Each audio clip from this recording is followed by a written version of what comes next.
बिस्मिल्लाहिर्रहमानिर्रहीम अस्सलाम वालेकुम जी। तो दोस्तों एक बार फिर न्यू व्लॉग दे नाल जनाब हाज़र होए हैं। उम्मीद करना मेरे वीर भरा सब खैरोफियत नाल होणगे। अज जनाब बाहर निकले सी हमें क्योंकि हुण गर्मी का आगाज़ शुरू हो गया, ठीक है। तो माशाल्लाह खूबसूरत धुप भी है। तो जिहड़ा पिंड दे कुछ बच्चे नहाते पे ने, तरपैन भी यानी कि डिग्गी ते, ठीक है। तो तुहानूं बाहरला खूबसूरत माहौल दिखाने हैं और बाकी सब मेरे वीर भरा खैरोफियत नाल ने।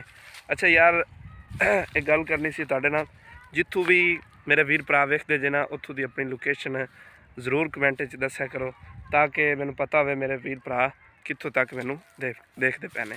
तो मिलते हैं जनाब वीडियो के अंदर। वेखो जनाब बाहरला सब्ज़ा कनक कुनक गड्डी हुई है, ठीक है।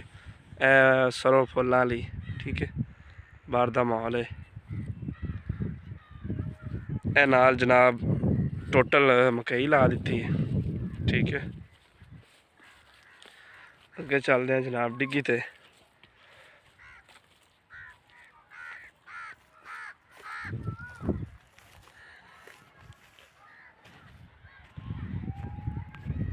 नाल जनाब जिहड़ा बाहरला पिंडां दा माहौल।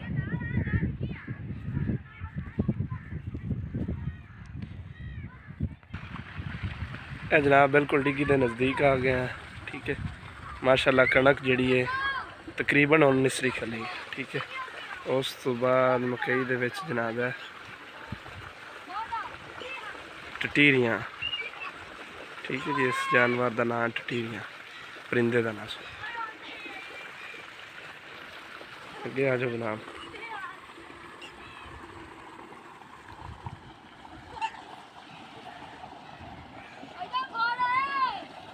क्योंकि इस डिग्गी की एक वीडियो अगे भी मैं अपने यूट्यूब चैनल सलमान गाँव का व्लॉग उनके ते पोस्ट की हुई।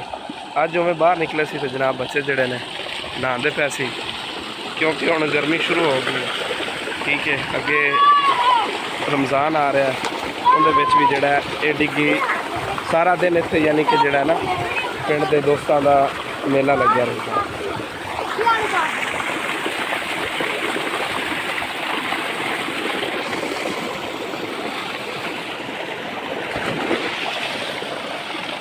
किस तरह जनाब बच्चे एंजॉय कर रहे हैं।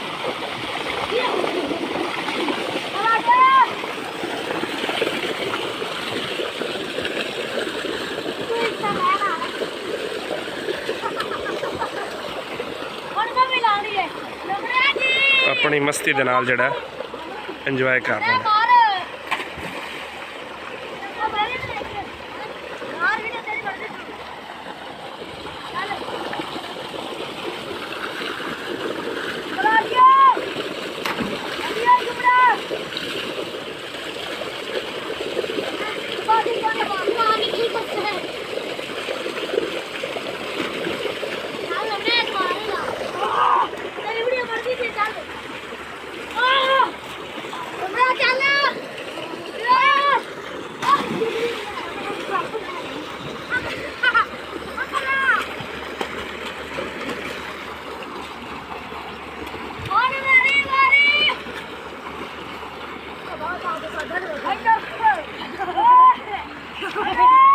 टेंशन नहीं लेनी।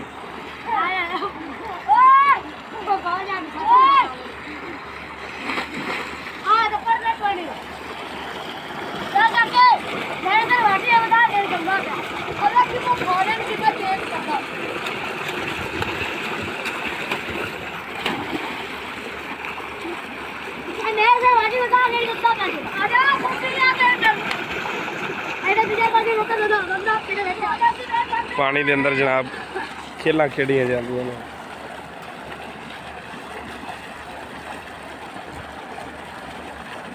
यानी कि पानी के विच गोता लैके पकड़ना।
ਅੱਜ ਦਾ ਵਲੌਗ ਜਨਾਬ ਤੁਹਾਨੂੰ ਪਸੰਦ ਆਇਆ ਹੋਵੇਗਾ ਤੇ ਇਸੇ ਤਰ੍ਹਾਂ ਹੀ ਅੱਗੇ ਤੁਹਾਡਾ ਢੇਰ ਪਿਆਰ ਮਿਲਿਆ ਤੇ ਇਸੇ ਤਰ੍ਹਾਂ ਸਲਮਾਨ YouTube ਚੈਨਲ ਨੂੰ ਲਾਜ਼ਮੀ ਸਬਸਕ੍ਰਾਈਬ ਕੀਤਾ ਕਰੋ ਤਾਂ ਕਿ ਮੈਂ ਆਪਣੇ ਪਿੰਡਾਂ ਦਾ ਖੂਬਸੂਰਤ ਮਾਹੌਲ ਤੁਹਾਨੂੰ ਦਿਖਾ ਸਕਾਂ। ਠੀਕ ਹੈ, ਤੇ ਵੀਡੀਓ ਅੱਛੀ ਲੱਗੀ ਹੋਵੇ ਜਨਾਬ ਆਪਣੇ ਦੋਸਤਾਂ ਦੇ ਨਾਲ ਜ਼ਰੂਰ ਸ਼ੇਅਰ ਕੀਤੀ ਕਰੋ।